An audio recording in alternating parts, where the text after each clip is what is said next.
તાલુકાના ગેરકાયદેસર ઈંટના ભઠ્ઠા પર માટી સ્ટોક કરવાની પરમિશન કયા અધિકારી આપી? સરકારી તિજોરીને કરોડો રૂપિયાનું નુકસાન પહોંચાડતા ઈંટના ભઠ્ઠાઓના માલિક પર કાર્યવાહીઓ થશે ખરી?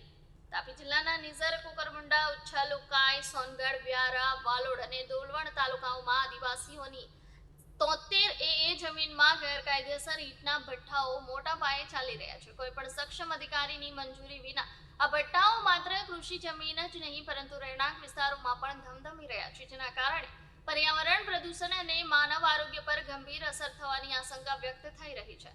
વ્યારા નજીક મદાવ ચોકડીથી મગરકુઈ ગામ સુધી રાત્રિના સમયે માટી ભરેલ ટ્રકોની સતત અવરજવર જોવા મળી રહી છે. આ માટી ક્યાંથી આવે છે અને કયા અધિકારીઓની પરવાનગીથી તેનો સ્ટોક થાય છે તે ગંભીર તપાસનો વિષય બન્યો છે. સ્થાનિક લોકોમાં ચર્ચા છે કે ભૂસ્તર વિભાગ અને કેટલાક જવાબદાર અધિકારીઓની સંડોવણી વિના આ પ્રકારની ગેરકાયદેસર પ્રવૃત્તિ શક્ય નથી. સમગ્ર જિલ્લામાં રાત્રિના સમયે માટી ચોરી વધી રહી છે અને ઈંટના ભઠ્ઠાઓ પર મોટા પાયે માટીનો જથ્થો સંગ્રહિત કરવામાં આવી રહ્યો છે, છતાં પણ સંબંધિત વિભાગો દ્વારા કોઈ સખત કાર્યવાહી કરવામાં આવતી નથી, જેના કારણે લોકોમાં શંકા અને અસંતોષ વધી રહ્યો છે. ડોલવણ તાલુકામાં કેટલાક ભઠ્ઠાઓને નોટિસ આપી આશરે 18,000 રૂપિયાનો દંડ ફટકારાયો હોવાનું સામે આવ્યું છે, પરંતુ અન્ય તાલુકાઓમાં સમાન કાર્યવાહી ન થતા વહાલા દવલાની નીતિ અપનાવવામાં આવી રહી હોવાના આક્ષેપો ઉઠી રહ્યા છે.